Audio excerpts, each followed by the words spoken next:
say, as we celebrate this year the 100 years of the San Remo Conference, we decided to organize a series of 3 virtual conferences to raise awareness about the historical and strategical importance of San Remo and its impact on current geopolitical issues in the Middle East, especially with the American peace plan. The first edition we had organized was more focused on the historical and strategical background of the conference. For this second round, we would like to discuss political and diplomatic issues and the future of the peace plan for the Middle East. In the first edition that will take place later in July, we shall analyze the legal aspect.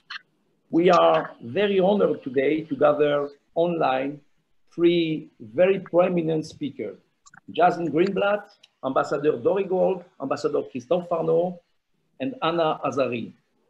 All of them will be introduced to you by our friend General Michael Zog, who will be the moderator of this Zoom conference.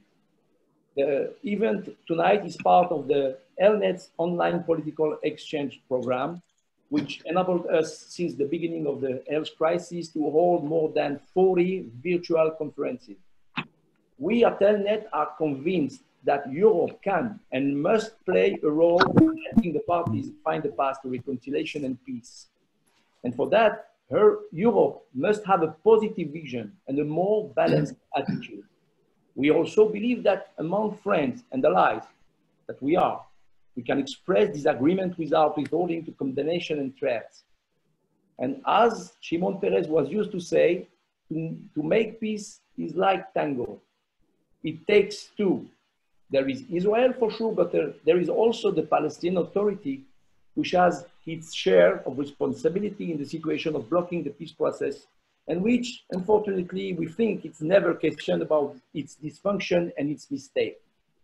But to move forward, we have to get out of the illusion of the 2 states to succeed in the 2-state solution, as Ron Dermer said in an article published in the Washington Post.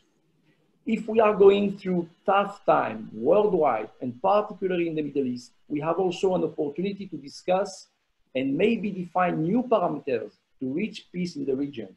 That's what Elnet promotes through strategic dialogue, and we hope that the discussion tonight will pave the way to dialogue and mutual comprehension. I would like to recall that this Zoom is on the record today, and we have a lot of journalists with us. We are very happy to welcome them and to welcome also all of you.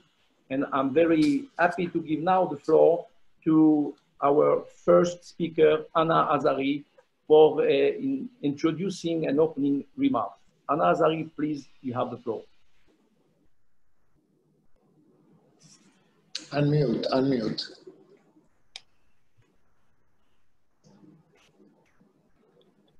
Do you hear me? Yes. Okay. Good evening. First of all, I want to congratulate Elnet, not only for convening people on interesting subjects once in a while, but also for choosing today's subject, this 100 years of San Remo Conference.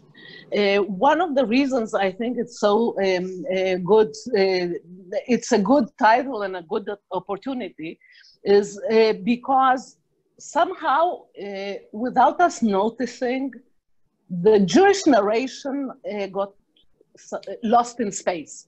It seems that especially in Europe, Israelis maybe being self-assured, having such a wonderful state, forgot to go back to basics, to tell the story of international legitimacy and historical legitimacy of our presence in the land of Israel. And this narration became something very deep on the background of our daily lives, which lets people, the worst part of the people who think differently, a free game in introducing incorrect historical narrations. So the fact that San Remo wasn't even the first international basis for creating a Jewish homeland 100 years ago in the land of what used to be called Palestine is not common knowledge at all by now. If we move to current days, to today, and to the situation as it is, a moment before, I don't know, actually what? Maybe today's President Trump's speech, or a decision that Israel will take after the Trump plan. We mostly see that Israel is treated with some kind of new kind of diplomacy, megaphone diplomacy.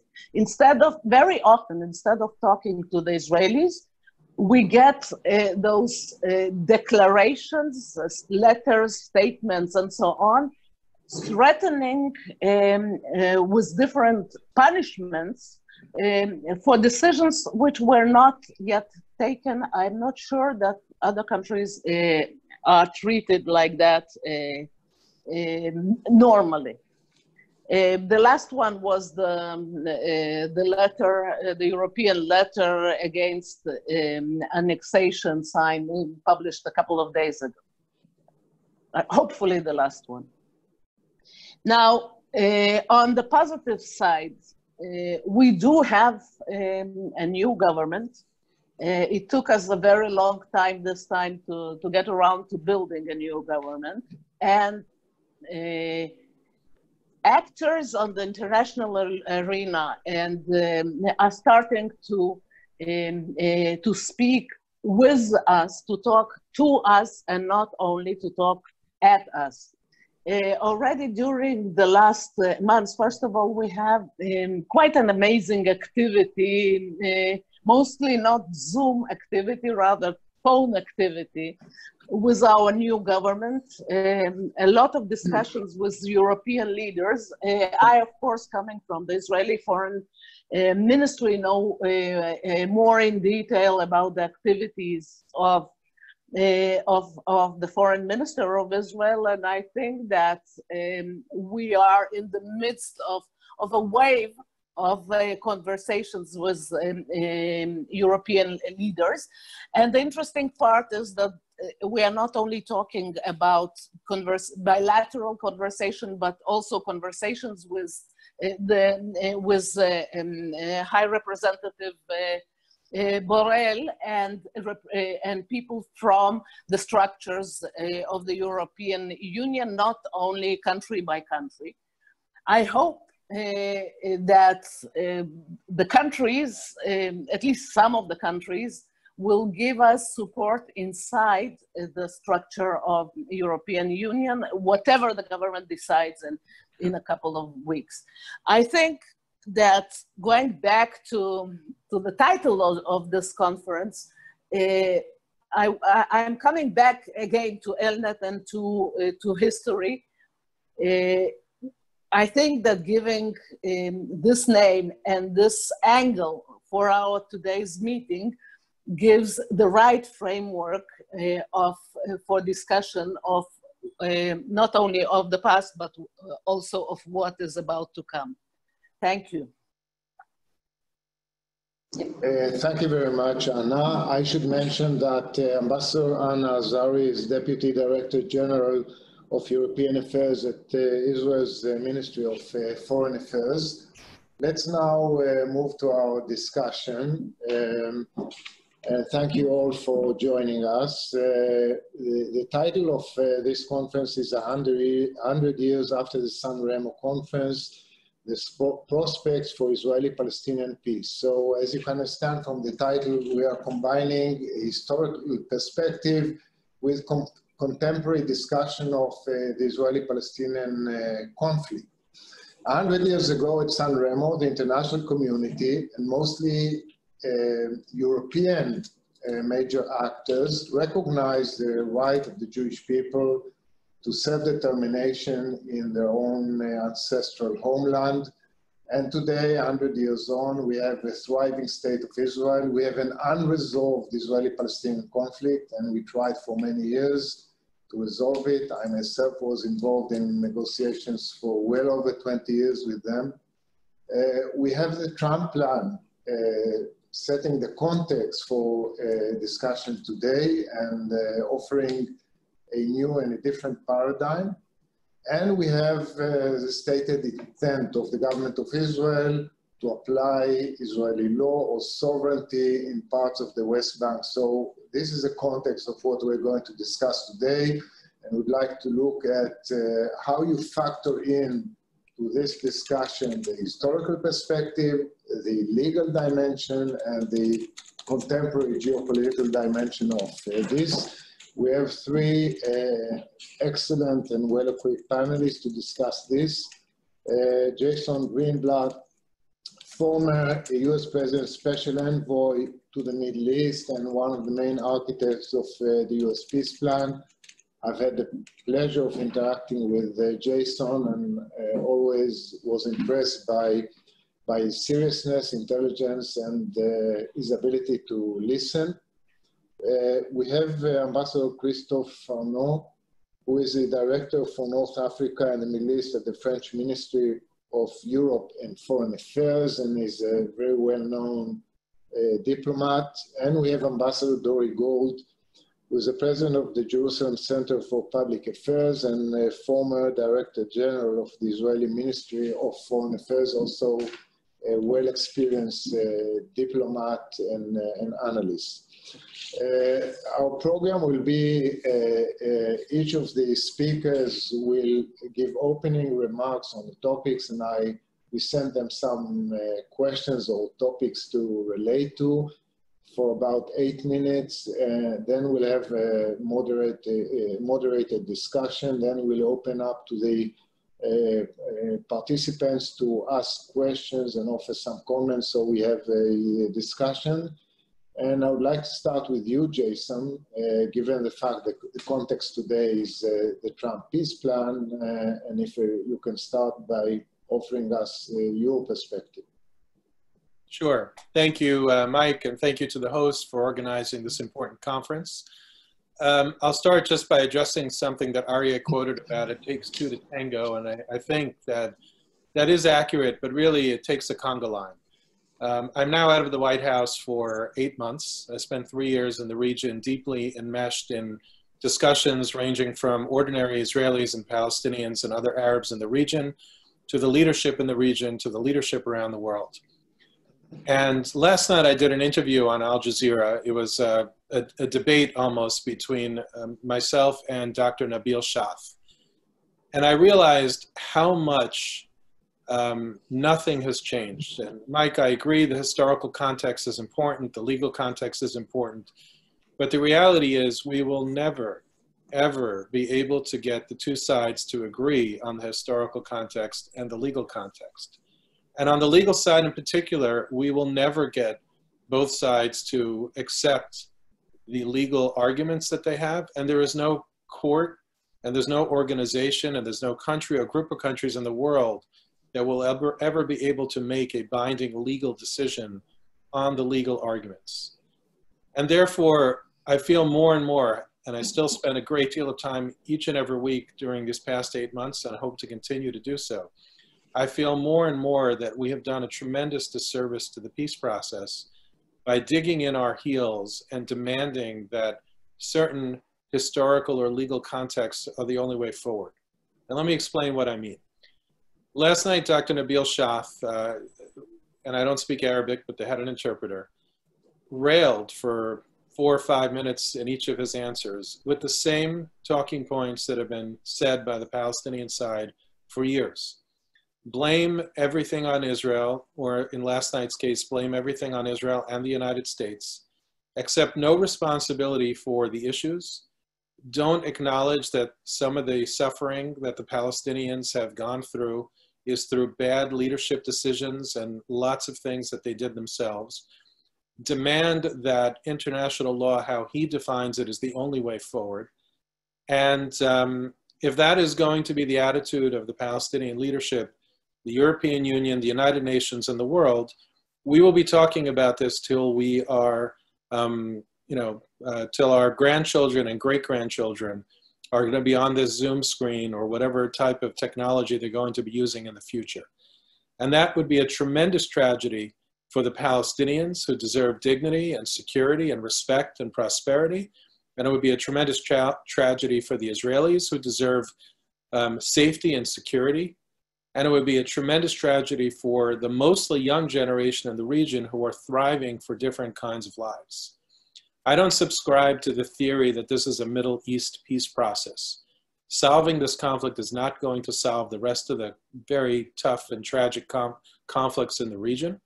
It may take the temperature down a bit, but solving this conflict is not the key to peace in the Middle East. And I think that people need to get off that concept. I don't think that, I don't use the word annexation like Mike and others on this call. I use application of Israeli sovereignty or extension of Israeli sovereignty or application of Israeli law is the correct terminology, not annexation. The constant blame against that as to why that is not the peace process, and watching the rhetoric over the past couple of weeks as a sovereign nation, Israel decides what it wants to do, which it has the right to do, and none of us have the right to tell it to do otherwise. We might be able to give it advice, we might be able to encourage, but to tell them that they don't have the right to make this decision, to allow the Israeli citizens who have lived in limbo because of Palestinian leadership veto and intransigence is thoroughly inappropriate. But moreover, to blame the so-called annexation as the reason for the lack of peace and the reason we can't move forward, I think is completely incorrect. And not to focus on some of the gating issues before you even get to the difficult issues of boundaries and Jerusalem and the so-called refugees, the Palestinians who have been kept in these wretched refugee camps to live life in limbo instead of having appropriate lives because nobody wants to take care of them and they want to use them for a political purpose. Those issues, of course, have to be negotiated directly by the parties with help from around the world. But we have to acknowledge that the Palestinian leadership is fractured. You have a leadership in Ramallah who refuses to engage, who trashed the Trump peace plan before we even came out with the peace plan, who disengaged from the Trump administration in December of 2017, and have been hoping ever since then that President Trump would no longer occupy the Oval Office. And then you have the bloodthirsty Iran-funded terrorists in Gaza who subjugate and cause suffering, not only for Israel, but for the 2 million Palestinians in Gaza. Even if President Abbas were willing to engage, whether with or without the Trump peace plan, with the government of Israel, how do we resolve how to deal with the Palestinians in Gaza? How do we fold them into any kind of solution to give them better lives? I think that people are focused on the wrong issues. I'm not advocating what we put forth in the plan, though I think it represents a fair, rational, implementable basis to begin negotiations between the two sides.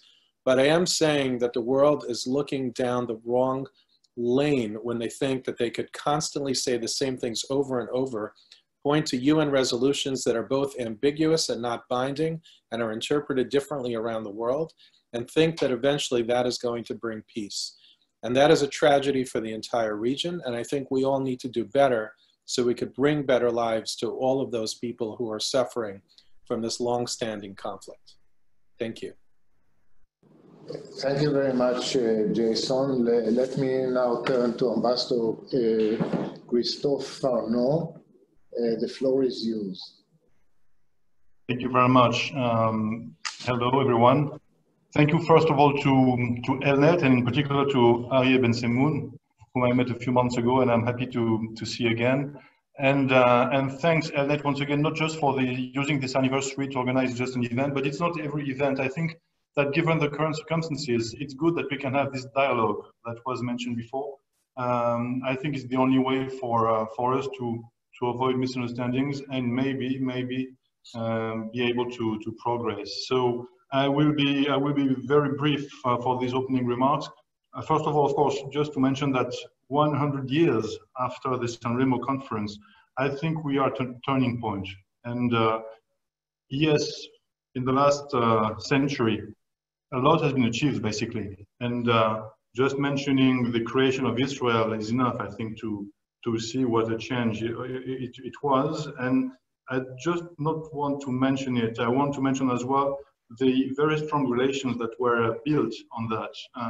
Israel in itself has known tremendous successes, but we also are proud of having built the relation we have with Israel, and it's strong in many ways. It's not now time to go into detail of it, but I just want to mention how important it is to us.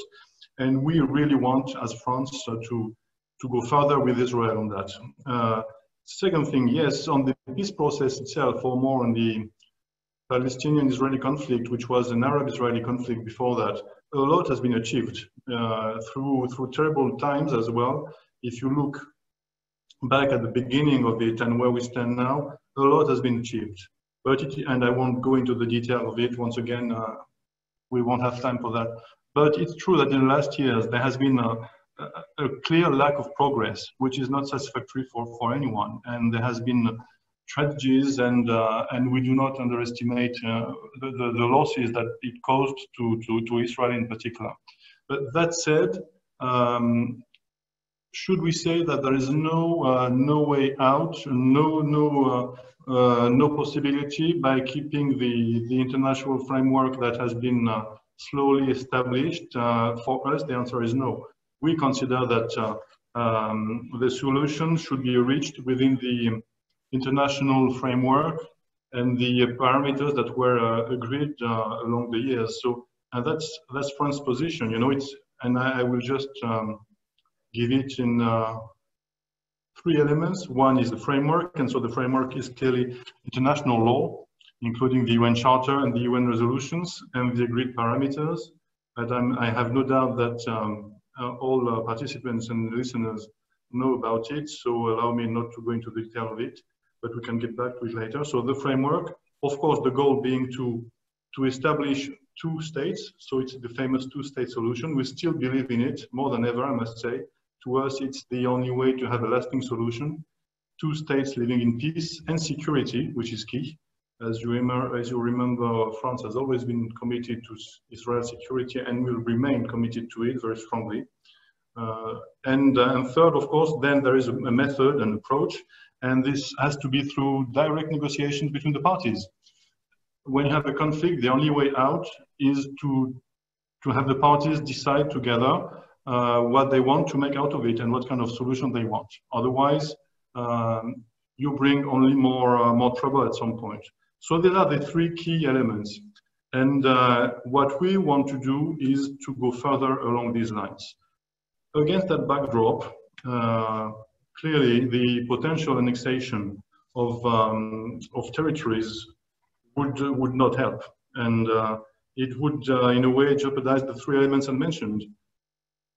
It would deviate from international law, and including the resolutions that I mentioned.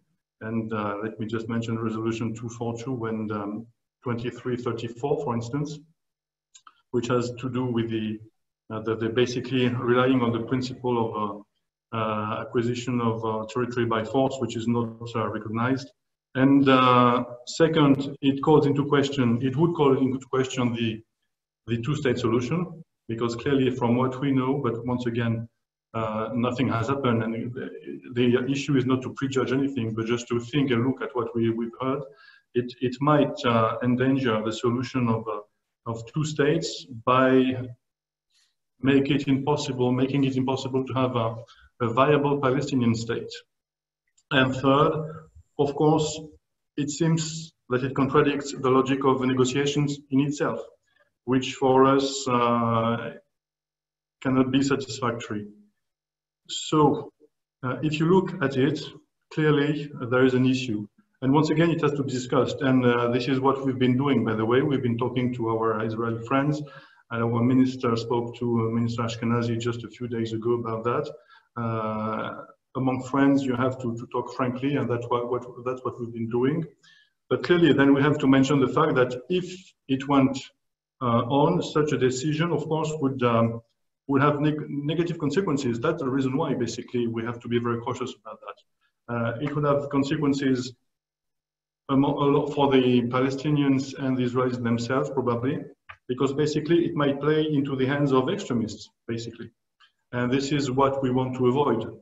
That's fundamental. And it would have an impact not just on Israel and the Palestinians, it could also have an impact on the regions. As you know, we are not the only ones to say so. If you listen to very moderate leaders like King Abdullah of Jordan say these days, I think the message is very clear. And it would have also an impact, I think, beyond the region, because clearly we are neighbors. We are not, the security of Israel in a way is the security of the whole region, and it has an impact even beyond that. And so for us, it's a real concern. So once again, and I agree with what in that regard Anna Azari said, the idea is not to prejudge, and we won't do that. We have to, precisely what we want is to talk and be very clear about the fact that unilateral actions have to be avoided on both sides, by the way, from Israel, basically, and that's the key point, but also talk to the Palestinians. Our message is that basically the key point would be for the parties to get back to the negotiations. So this is why we have these clear messages that we won't recognize Israel's sovereignty over annexed territories, but we also want from the Palestinian side that they still stick to the agreements. And so we support the establishment of a stable, viable democratic state in the Palestinian territories, but for instance, we also ask them still now to do what is necessary to have elections, free elections, that would be a credit to them and would allow to have a stable neighbor for Israel. So, and of course, if despite all that, and Israel wanted still to go ahead, I think we also have to be clear that this would not go unanswered. And once again, now is not the time, it's not to talk about the detail of it, because we are still at an early stage and we want to do everything to build positively on what is happening now, but we also have to say it. And so I don't want to be too long. And so clearly there is this very strong relationship with Israel. We still want to build on it. And when I say we, is as France, but also as the European country. The European Union is the first partner for Israel in many ways, economically, but also beyond that, with a lot of cooperations in high technologies, in agriculture, in every field, and trade, of course. And so there's the possibility to go further in that direction. And if things go into the right direction, we can even upgrade this relation. That's basically the prospect we have. But then if there's another path, there will be other answers as well, obviously. And before ending, I just want to say that that goes once again into the direction of building more dialogue. Really, that's what we want. Dialogue with Israel, dialogue with the Palestinians, dialogue with our American friends, dialogue among Europeans as well, because as you know, the Europeans are not as well very united. A dialogue with the Arab moderate countries, the neighbors of Israel, Egypt, Jordan, which have a direct interest in it as well. And that's just a few examples of things we might do. Allow me to stop here. I will be more than happy to discuss and answer questions afterward. Thank you. Thank you very much, Ambassador Farnaud. Let me now turn to our third speaker, Ambassador Dore Gold, please. Dore? Is he on? Mm-hmm. Is he muted?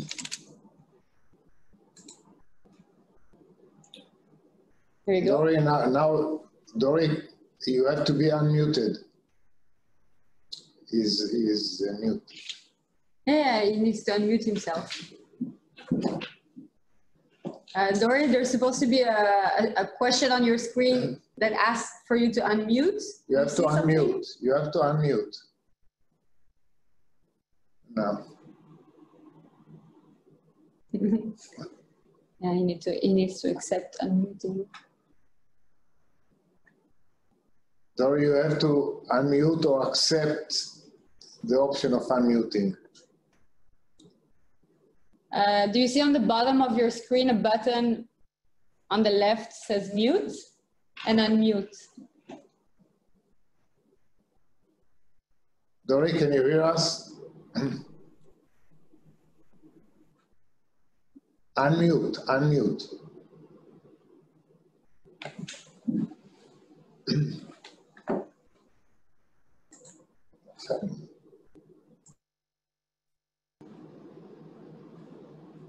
Can you unmute him? I asked to unmute.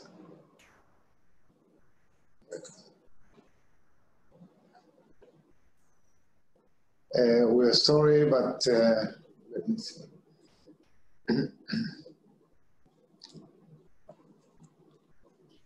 I'm calling him.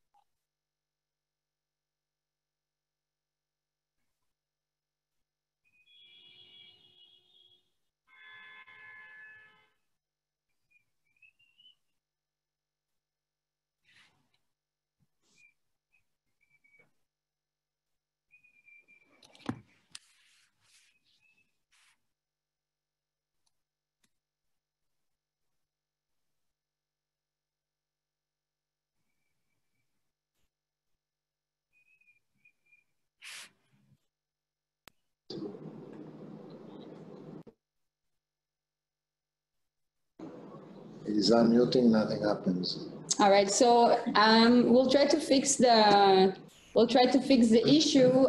In the meantime, maybe let's start with the first question, and once we solve the issue with Ambassador Gold, we'll continue with his opening statement.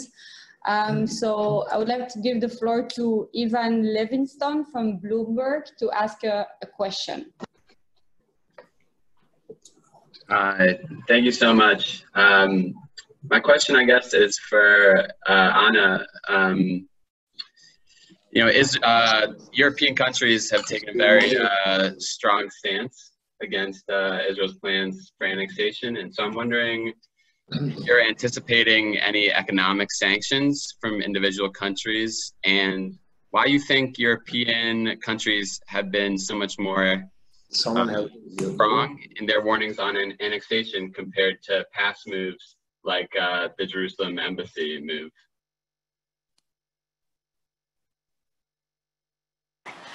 First of all, I don't think that European countries have one voice on this issue, even though a lot of them consider the application of Israeli law, a decision like that, problematic. I think Israel have a big number of friends inside Europe, and I don't expect that Europe or as an organization is going to be able to come to some kind of decision on sanctions as a EU, as the European Union. Now, speaking on individual countries, as far as we can see, of course, we'll have to wait, first of all, for the decision, and secondly, for the reaction. The structure right now is very weird when the reaction is coming before the decision. But as far as we can see, the majority of countries is interested to deal with the issue, even the ones who are not pleased in theory. They are interested in dealing with the issue through the European organizations and not necessarily bilaterally. Maybe I'm, of course, wrong, but at this point, we don't see clear-cut sanctions or full-fledged sanctions on their way. But we will have to wait and see how it develops. For me, part of this is a bit strange because when reacting to the Trump plan, a lot of people in Europe are so opposed to it that it looks as if they're looking as a solution towards status quo ante, towards what we had before the introduction of the plan, as if everything was so wonderful during this time. I do think that the best thing that Europeans and other world leaders can do is to push both of the sides to direct discussions. At this point, I don't see it happening. To put pressure always on one side, it's strange, because we have to remember that the Palestinians decided not to negotiate with Netanyahu government, and I'm not talking about the last one. I'm talking about all the governments from day one, and I think the push should be on both sides to sit down and talk. Thank you. Thank you very much, Anna. Until we solve the technical problem with Ambassador Gold, I would like to address questions to our panelists, one to Jason, one to Ambassador Farnaud. Let me start with Jason and ask you the following. When the Trump administration launched its peace plan in late January, it explained that since the old paradigm, which governed Israeli-Palestinian negotiations for many years, failed, there's room for a new one, a new paradigm. So how would you present the new paradigm offered by the Trump plan?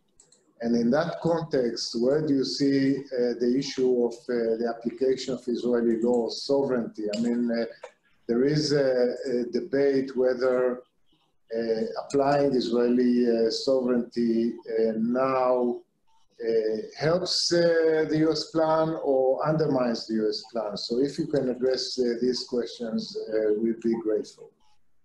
Sure, Mike. So I would not say that we have changed the paradigm. I would describe what we did in the dozens of pages of this peace vision plus the economic plan is define the paradigm. So I'm well aware that the gold standard in the international community is the so-called two-state solution. But nobody really understands what that means. If it means, like some argue, that it is and I think Secretary Guterres made a comment like this the other day or today, that it is a fully sovereign, contiguous state of Palestine with no restrictions. Well, first of all, Palestine would never be contiguous because you have the Gaza Strip and you have an area of land that I refer to as Judea and Samaria and others call the West Bank. So right away, contiguity to the tune of millions of people is not possible.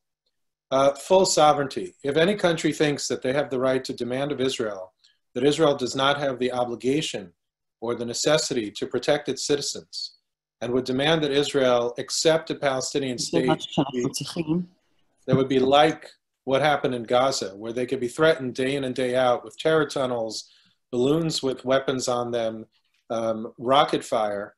That's not going to happen either, and no country has the right to demand of another country to accept such standards. So what we did is we built in to our plan, again, not a new paradigm, but a defined paradigm. Israel would have overriding security control, make sure that Israelis and Palestinians are safe, give as much security to the Palestinians to handle. That would take them time to come up to speed. Yes, it's true, there's been good cooperation on the Palestinian security forces and Israel, other than some bumps in the road. But it will take time for the Palestinians to be able to come up to speed. After all, Israel has dealt with this now for 70 years. But if the Palestinians end up not doing a good enough job or going in the reverse direction, we gave Israel the right to go back in and protect its citizens, which is first and foremost the most important obligation of any government. And we did it in a way that would allow them not to be condemned by the world and the United Nations for protecting their citizens. So I would say that what we did is very much let everybody understand what it could mean to have a Palestinian state, how the Palestinian state could thrive and prosper despite restrictions, And if the Palestinian leadership takes its job seriously and allows the Palestinians to thrive and prosper, working hand in hand with Israel where needed, it will be fine. But if they don't take their job seriously and they can't contain terror, then we gave Israel the ability to be sure that they could take care of themselves as they deserve to be able to do.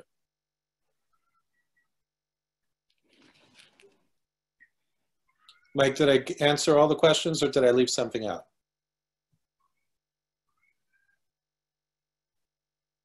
You're on mute? No, there was a second part of my question which had to do with the relationship between the peace plan and the application of Israeli sovereignty. Yeah, sorry. So first of all, I happen to be in favor of it, but it is an Israeli government decision. I'm not an Israeli citizen. And as Secretary Pompeo said the other day, the decision does rest with the Israeli government. Israel first has to decide what it needs and wants. And then I think they will be working, as you've seen from the news media the last couple of days, working very closely with the White House. I don't see it as undermining the plan at all. In fact, I see it as an essential part of the plan. When the plan was finally released in January, the goal was, and Prime Minister Netanyahu and alternate Prime Minister Benny Gantz supported the plan, to allow Israel to move forward with it, but at the same time protect an area of land that would have been designated or would be designated for a Palestinian state, a future Palestinian state, and not build on that area during a period of 4 years in order for the Palestinian Authority or whoever will be negotiating on behalf of the Palestinians to get their house in order. If they get their house in order, that would include, again, Gaza, and negotiate in good faith with Israel, then we wanted them to have a 4-year runway to be able to do that and perhaps reach a peace agreement if that were possible. If that doesn't happen, then Israel is not bound beyond that 4-year period. But I think it only is a natural outcome of the plan. But it is up to Israel to decide whether the potential consequences of the annexation are worth it. And I wouldn't presume to suggest that I know what is going through the Prime Minister's mind and the intelligence reports he's reading and the many private conversations he's having with leaders around the world and the advice that he's getting from so many different people. So it's not for me to say what he should do, but I would say that if he were to do something, he would be doing it in the context of at least what I believe we wrote in the peace plan and that was released in January. Okay, thanks. So before I turn to you, Ambassador Farnaud, I believe we fixed the problem with Dore Gold. So let me give you the floor to give your opening remarks, and then we'll go back to the discussion, please. Okay, I want to make sure do you hear me? We hear you. Okay, so now we can start. I think it's extremely important that we get our terminology right in having a discussion which touches on international law, which touches on diplomacy, which touches on current events. You know, part of what I did when I was Israel's ambassador to the United Nations, I used to read the texts of previous ambassadors when they would speak there. And I ran into a text, actually a letter to the Secretary General from July 10th, 1967. And the letter was written by Abba Eban, our foreign minister. And he was complaining, this is shortly after the Six-Day War, that Israel's plans in Jerusalem were being called annexation. He said, no, this is an extension of Israeli law and jurisdiction to Eastern Jerusalem. That's what Eban said back then. And, you know, the same arguments were raised. We got through them. And we managed to push diplomacy in the direction of eventually the Security Council adopting Resolution 242 and many other accomplishments at that time. Today, we're using the terminology unilateral act. Israel should not engage in a unilateral act. But, you know, if we work in the context of the Trump plan, we're talking about an act which leads to the Palestinians obtaining 70% of the West Bank and Israel obtaining 30% of the West Bank. Doesn't sound like a classic unilateral act. And I think it's something people should pay much more attention to. And I can get into other definitions, but they become tedious. I think the communication we're having now is very important. And Zoom is a great development for not only for plagues, like what we're enduring now, but it's also very important for opening lines of communication. I think we have not spoken sufficiently to the European side. And what I found when I was active in Israeli diplomacy in 2015 and 2016 is we would open channels to France, for example. We had the French diplomat here just a few minutes ago, and we began areas of cooperation that didn't exist before. So to summarize and to bring my remarks to a close, I think open lines of communication are extremely important. I think, unfortunately, on the Palestinian side, there has been no communication, none with Israel, none with the United States, and I'm not sure what the quality of the communication is to Europe. That has to change. You can't have any kind of a negotiated settlement of the Israeli-Palestinian conflict when your machinery is on mute. And I think if we use real definitions of international terms, I think that leads us away from just using terminology which is there to attack the other side without suggesting tangible ways of moving forward. One last insight I wanted to share with you. I read Ambassador Dermer's piece in the Washington Post. And one of the ideas I think he was trying to get across was that the old process wasn't working. And one thing I think the Trump plan tries to do is it tries to make a workable peace process or lay down parameters that will work. Anybody who thinks we're going to pull 500,000 Israelis out of the West Bank, doesn't know what he's talking about. We have to address the issue of Israeli settlements. It's one of the core issues of that's raised in Oslo for final status. But we're not going to, pull all these people out. We have to come up with another construct, and that is what the Trump plan does. And we're not going to, again, rely on international forces in the Jordan Valley. That is completely unrealistic. The people of Israel will not support that. But we can come up with a different construct, which is suggested in the Trump plan.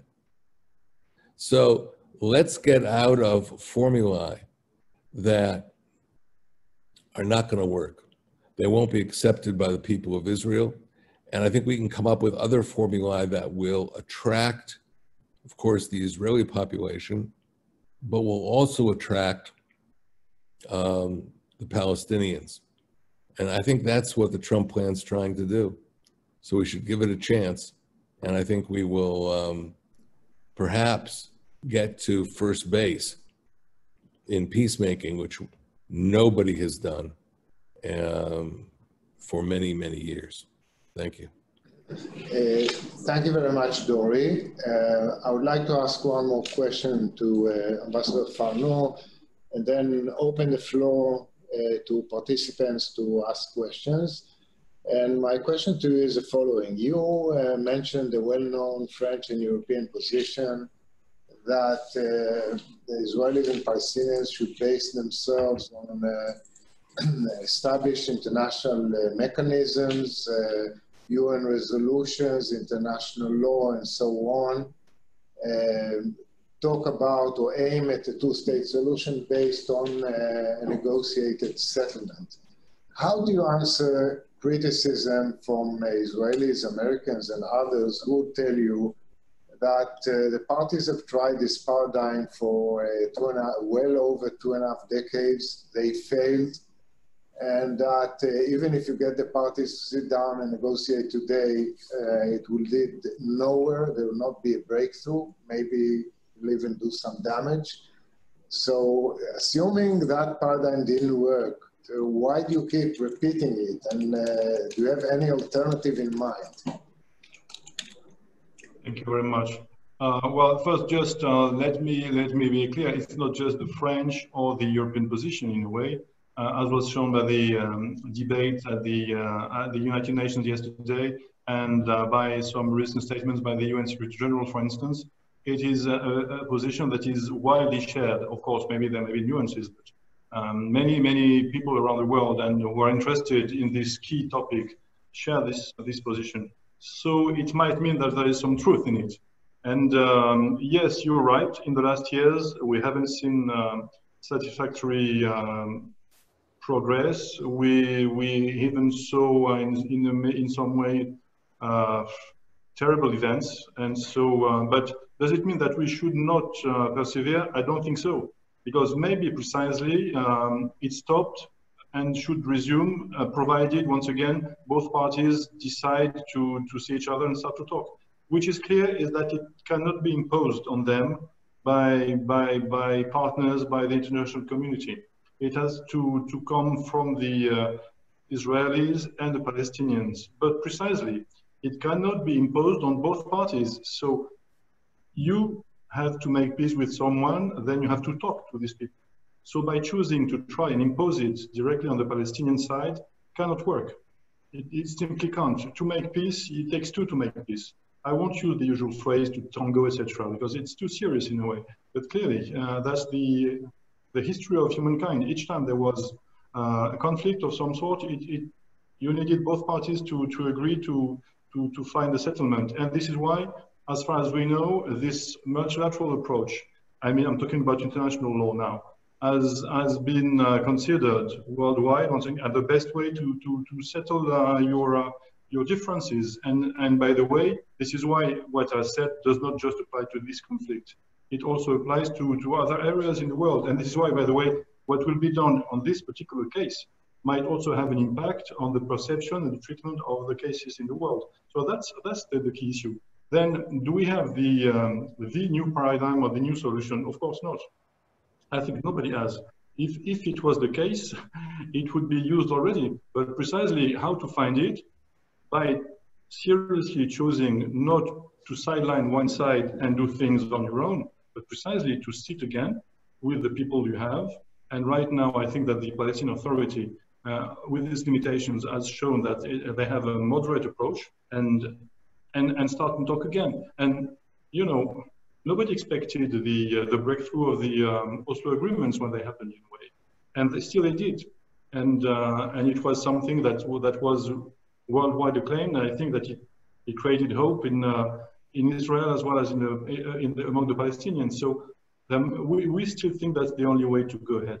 If you allow me, I will get back as well to the question that was asked to Anna Azari first about the European sanctions. To be very clear, our approach now is not an approach of threatening or getting to sanctions. And this is why I said it very clearly. What we want is to favor a positive resuming of the talks, and for us, the possibility to enhance the relations we have with Israel. They are based on many agreements. You know, it's just the trade relations are in billions of euros. I mean, it's in last years it was not far from 40 billion euros just in trade relationship, to give you an idea. So there's lots of things we have to do. So that's the first point. But then, if a decision that is a violation of international law is taken, it has to have consequences, and that's the other point we have to see. And on that, I agree that the European Union is divided. But you cannot just say that there won't be a unity, because in a way the sensitivities are common. Then the decisions can change and evolve, but there's a widely shared analysis about the position I told you.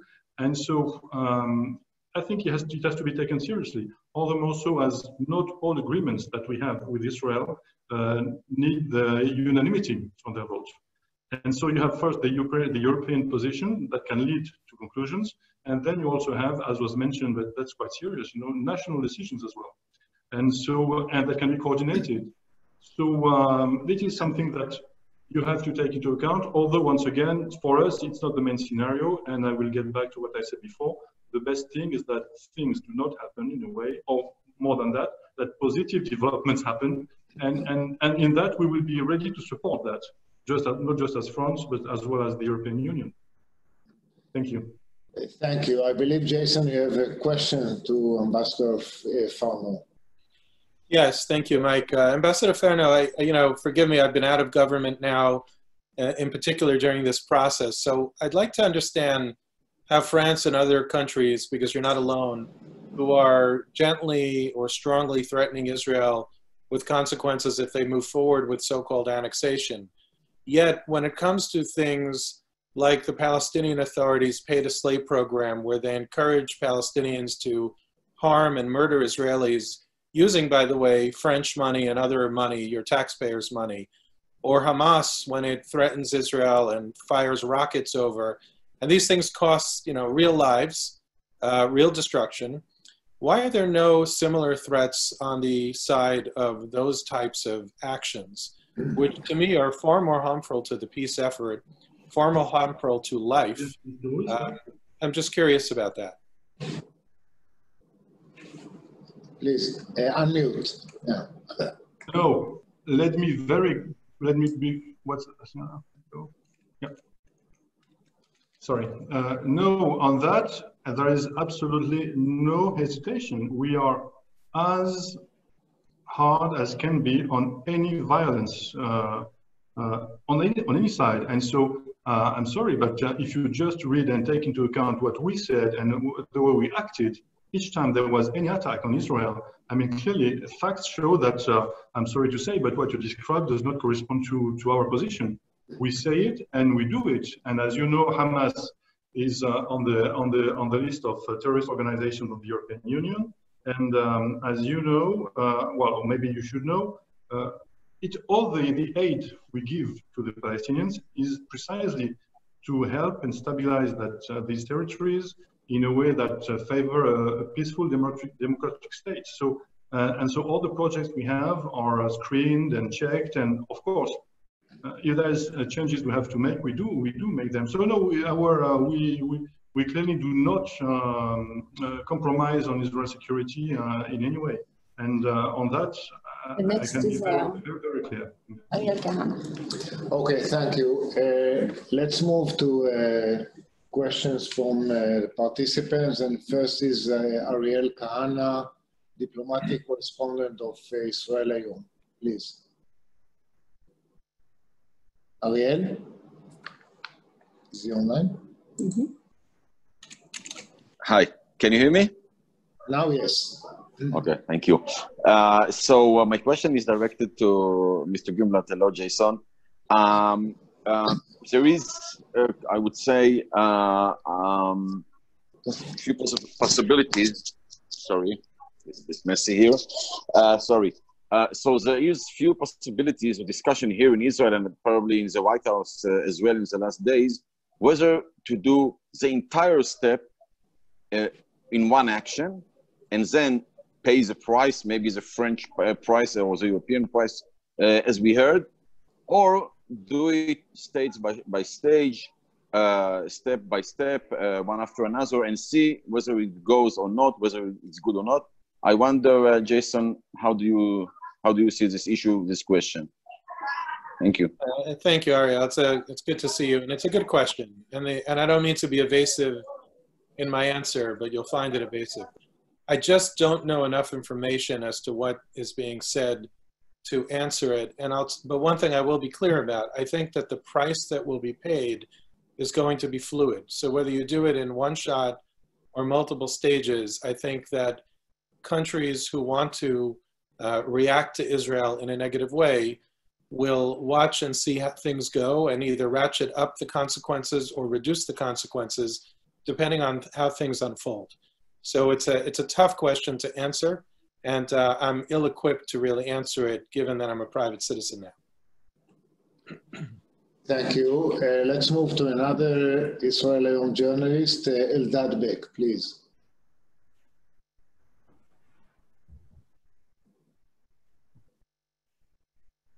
Unmute. Can you hear me? Yes. Yeah. My actually two questions go to Christophe Farnaud, which made a distinction between international law and what he called accepted parameters, international parameters to the conflict. Now, according to the international law, Israel has actually sovereignty over the West Bank and other territories. The question is, France and the EU, do they recognize this international law, or do they recognize the international parameters which are actually not accepted by some of the parties like Israel? And the second question, you said that this peace plan would endanger the possibility of a two-state solution. The Israeli right is saying that actually this plan will enable such a solution, and it's a continuation of the Oslo process. What is your reaction to that? Thank you.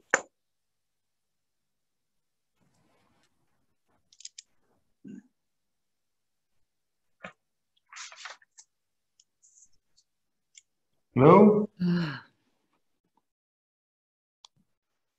I'm sorry, there's no sound.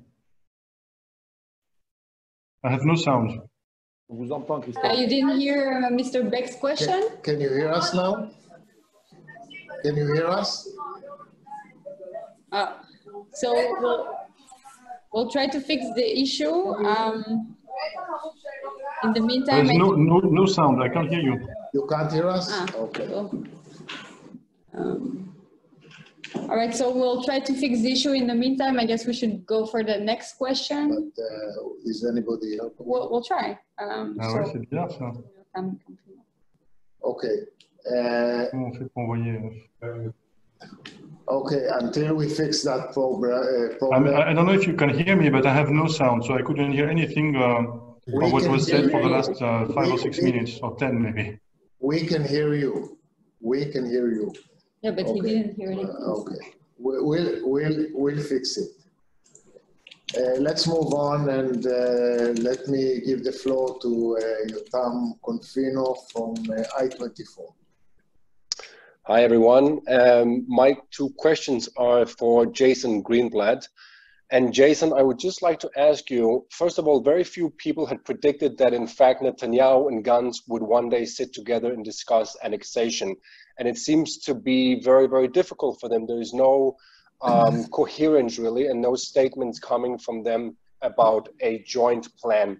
Would it not have been easier for the Trump administration to really go through with this plan had it been either a Gantz government or a Netanyahu government? And the second question is about the violence that everyone is warning will come from this annexation, and that is both the Israelis, the Palestinians, the Jordanians, the UN. Everyone is warning that the steps coming from Israel will surely mean more violence in the West Bank. That was my questions.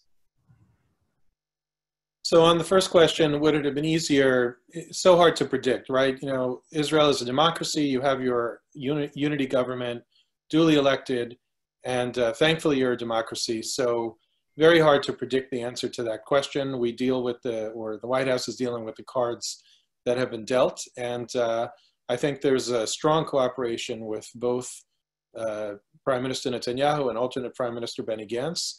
But ultimately, it really does fall back on the Israeli government to make the decision as to which way they want to go. They are not a vassal state of the United States. They're not a puppet state. They are a real country with the right to make their own decisions and face the consequences of those decisions and choose things in a way that protects their national security, which leads me into the second part of your question. There is a lot of threat of that, and I'm not making light of it. Remember, we heard those same threats when the president recognized Jerusalem, when we moved the embassy, when we recognized Israel's sovereignty over the Golan Heights, all historic decisions by President Trump. But I don't have the information to tell you whether those threats are real in this context. And therefore, I respect and acknowledge that the decision-making process that the Prime Minister is going through, and together with alternate Prime Minister Benny Gantz, must be extraordinarily challenging for that, among other reasons. Thank you. Next, Ian Black.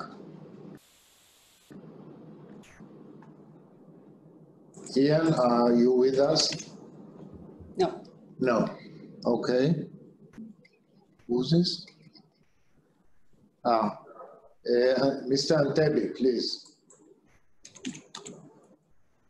Davy Antebi from the, he's the DCM of the Israeli Embassy in Denmark.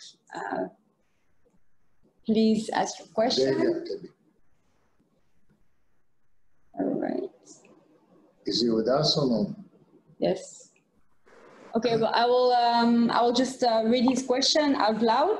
It's a question to Ambassador Farnaud. He mentioned the importance of elections in the Palestinian Authority. He's asking how realistic is this demand when most chances Hamas will win? I don't know if in the meantime, Mr. Farnaud is back with us. I'm back.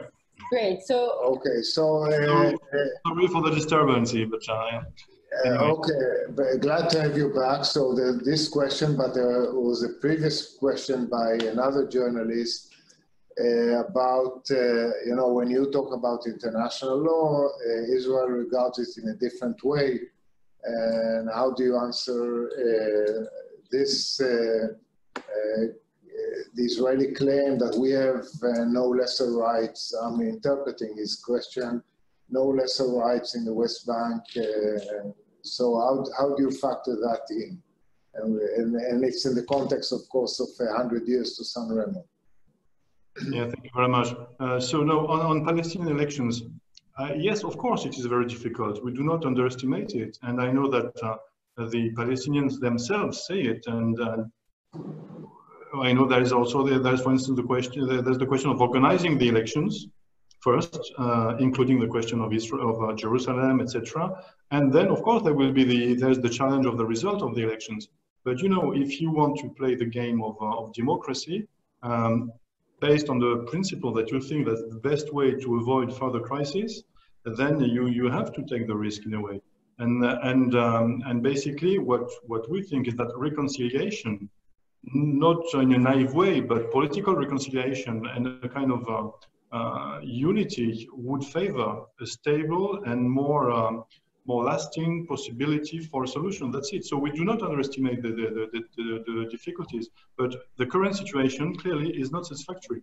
What's happening now in Gaza is in the interest of no one, including not in the interest of Israel.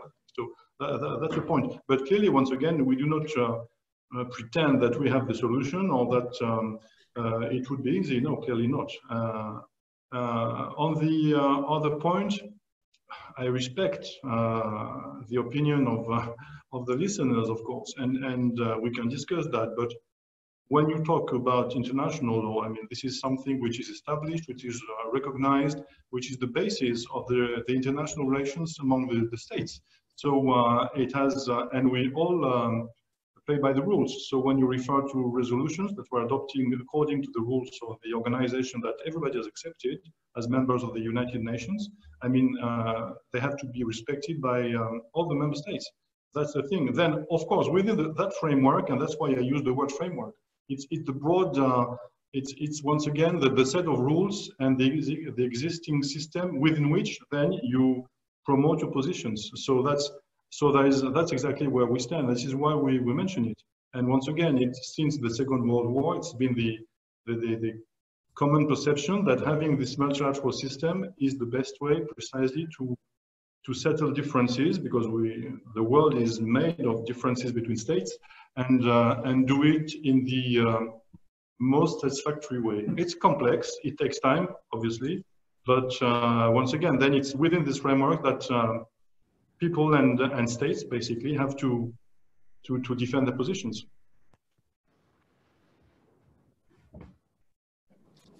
Thank you. And next question by Céline Losato from Globes. L'Observateur.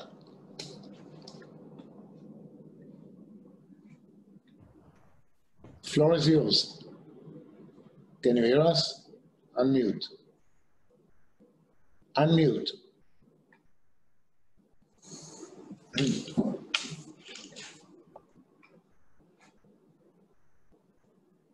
Unmute. Oh, There you go. now we can hear you. Go on. Oh, you hear me? Yes, now we can hear you. Yeah, okay. So, Claude. oh, excuse me.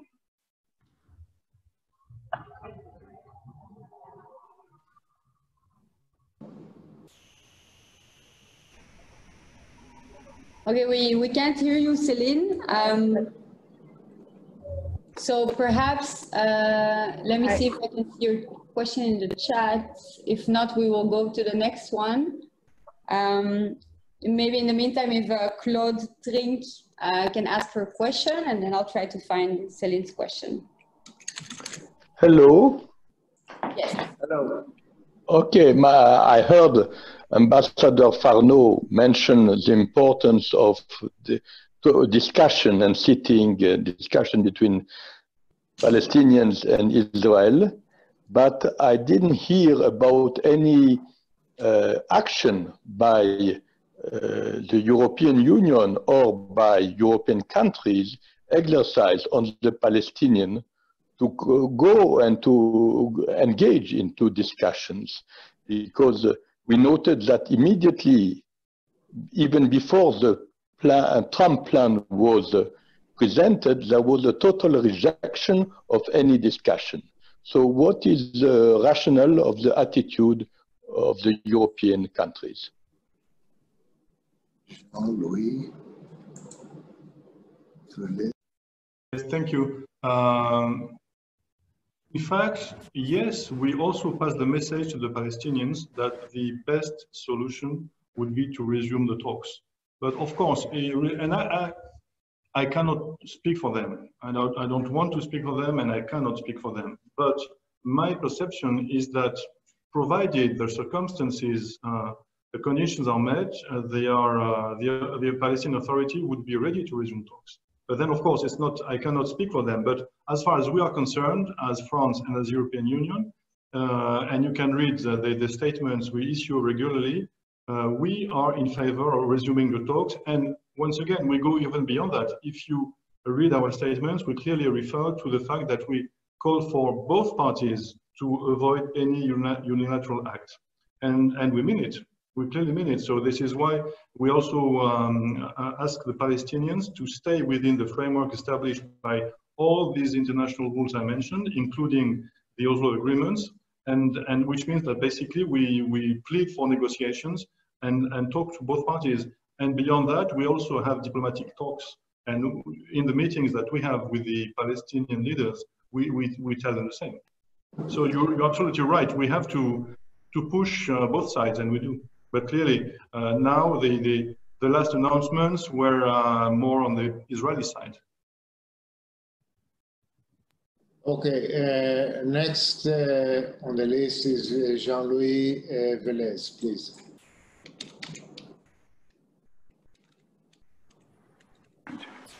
Hello, thank you for a great call. I have a sort of a technical question. I've always used the word annexation. Most newspapers use the word annexation. On this call, I've heard people suggest we shouldn't use the word annexation and say sort of extension of sovereignty.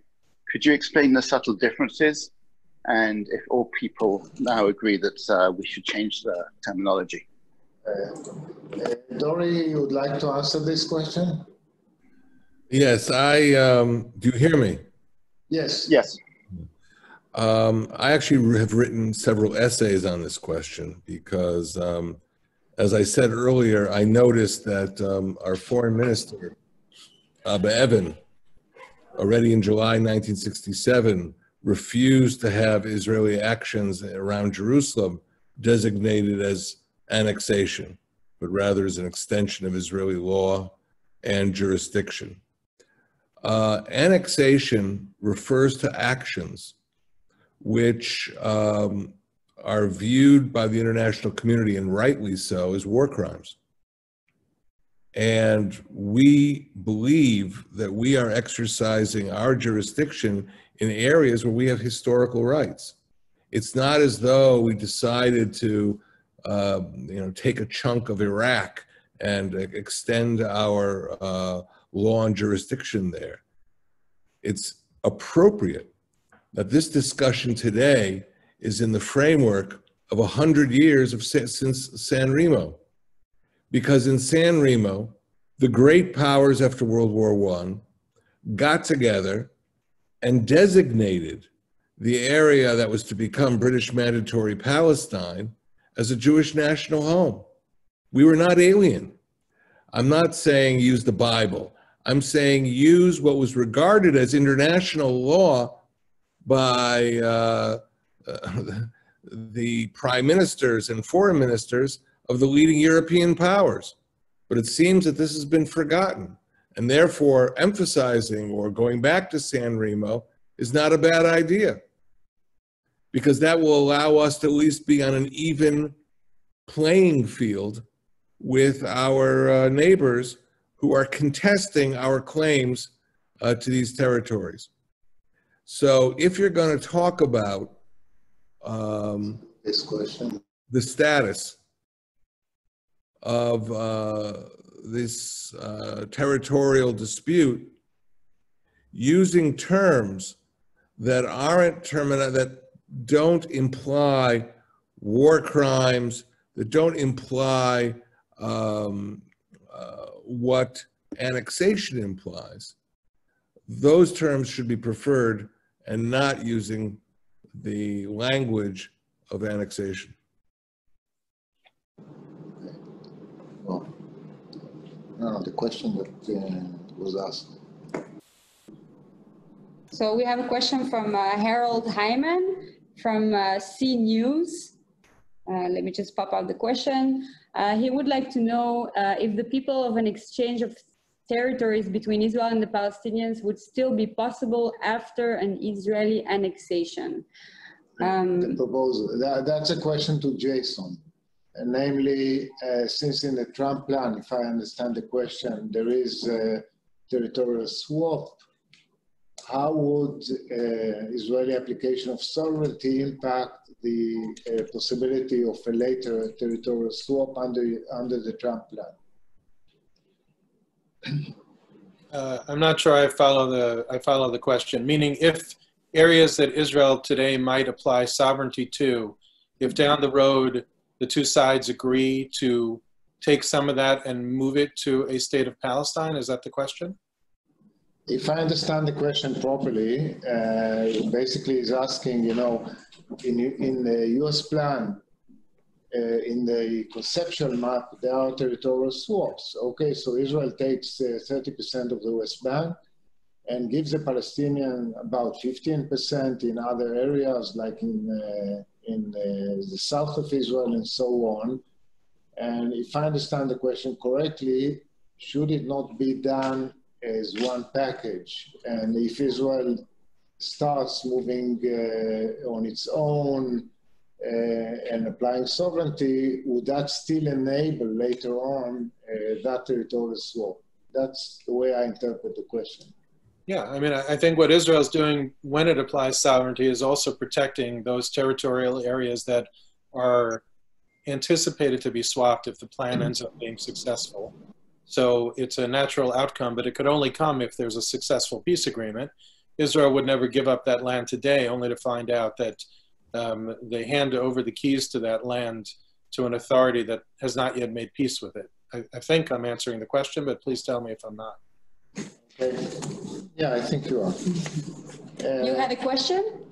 I did. I'd like to ask Ambassador Farnaud a follow-up question, jumping off of where Dore left off. So Ambassador Farnaud, I acknowledge and respect that France and many, many other countries around the world have a firm position on what you describe as international law.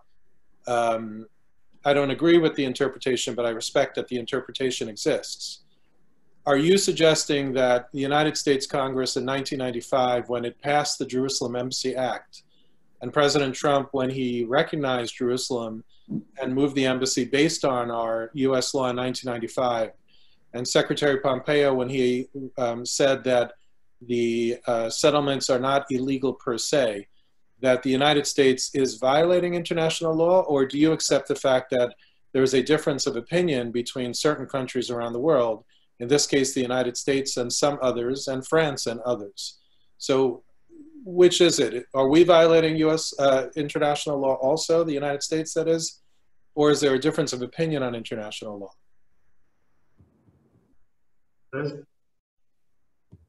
Well, I think the point is not to discuss in detail every decision, but clearly, I think there is no hesitation in saying that you have international law decisions, in particular the UNSC resolutions, and in particular, for instance, Resolution 242, and more recently, in 2016, Resolution 2334, that clearly create obligations that define occupied territories.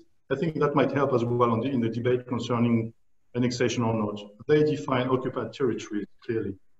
And on that, the West Bank and Gaza are occupied territories. Well, more, of course, especially the West Bank now. And it creates obligation for third parties by calling upon member states, all member states of the United Nations, to distinguish precisely between the state of Israel and the territories occupied since 1967.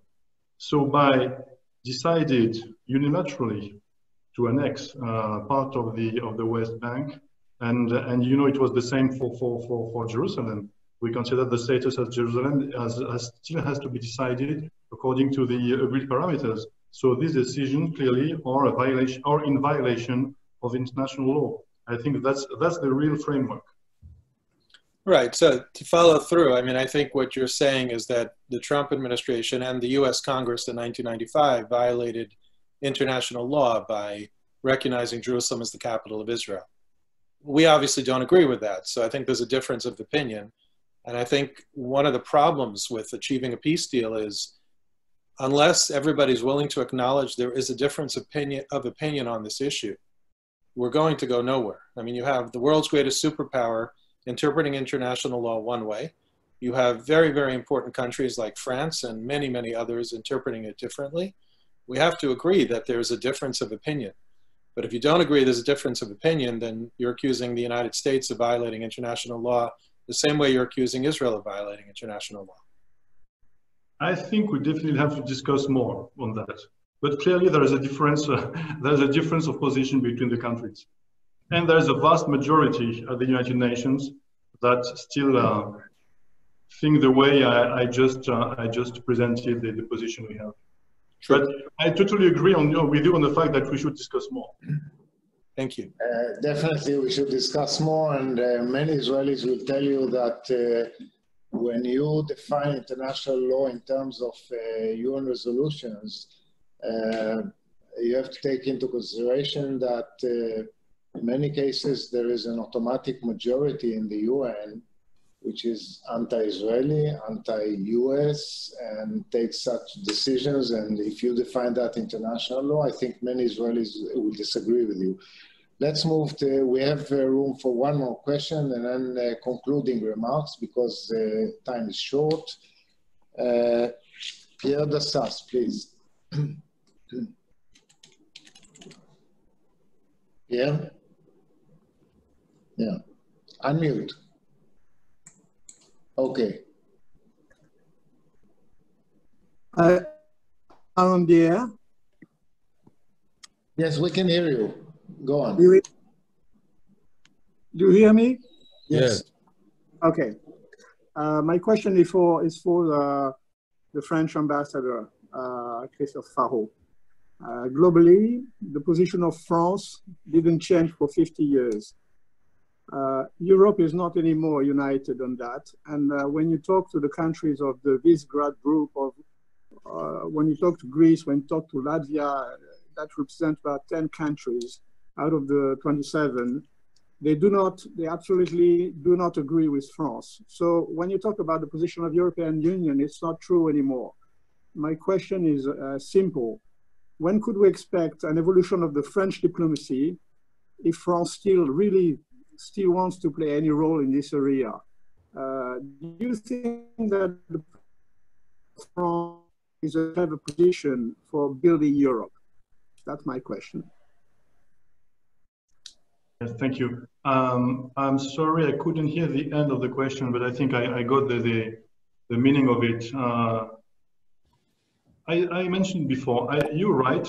The European Union is less united nowadays than it was a few years ago. But that said, the majority of the European Union states and member states share the same analysis. And even among the states that are not in favor of a statement, for instance, most of the time when we have discussions, they share the analysis. It's just that then they do not go to the same conclusions. So we will keep talking among ourselves.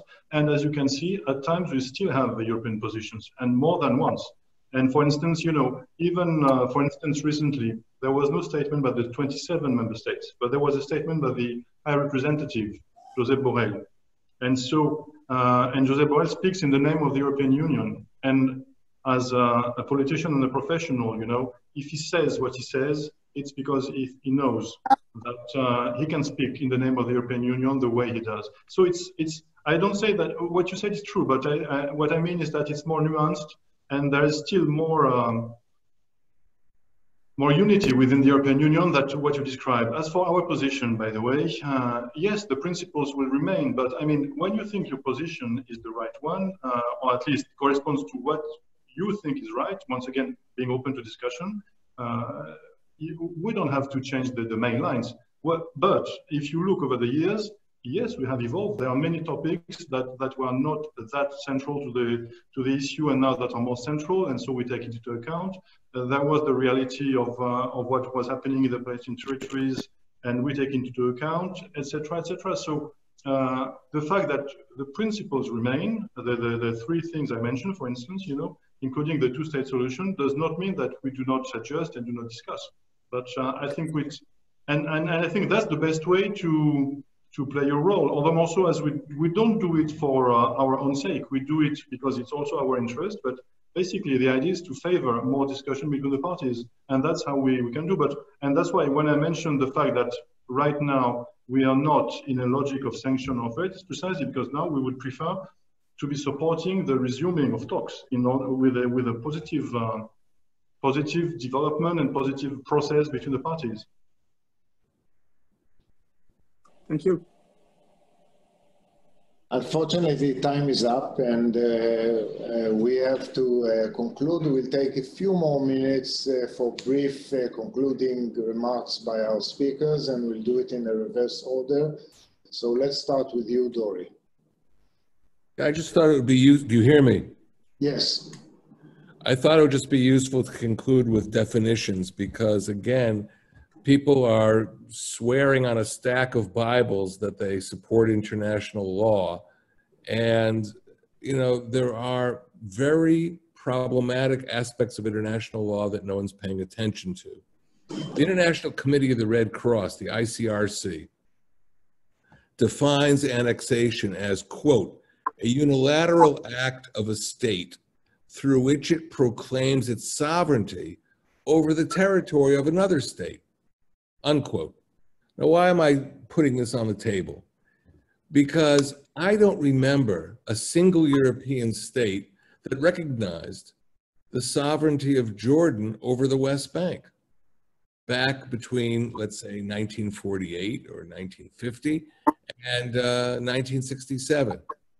So if the situation in the West Bank is unique, but doesn't fit into the standard definitions that international law uses, then it is inappropriate to condemn Israel in terms that don't apply. And I'd like to leave that as one of my conclusions, as we go down this road of talking about international law. Thank you very much, Dore. Ambassador Farnaud, the floor is yours for brief concluding remarks. Very much. I think I spoke too much already. Just two words. One to thank you all for this discussion, Elnet and the other speakers, and wishing that we can go on talking precisely because we agree that we don't agree. And second thing, maybe as keywords, maybe a realistic hope, because I think that we still must be hopeful and work for a lasting solution. And once again, I won't restate my position. But in the same way, I said realistic, because clearly by saying what I said, I don't mean that it will be easy. It is difficult. It will remain very difficult, but precisely this is why we have to work collectively. Thank you very much. Thank you very much. Jason, final word.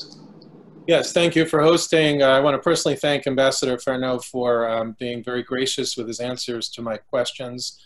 And what I'd like to do now is just change the paradigm for a minute, which is when people take a forceful position and make it seem very black and white, that international law says this, or international parameters say this, or the Arab Peace Initiative is the way to go, I think that that is not going to bring about peace. But when people can agree that there are disagreements on these things, you have Dore Gold saying this, Ambassador Farnaud saying that, when we accept and acknowledge that there are differences of opinions here, and are willing to say that out loud, then I think we have a chance and a hope and a prayer of reaching the peace agreement.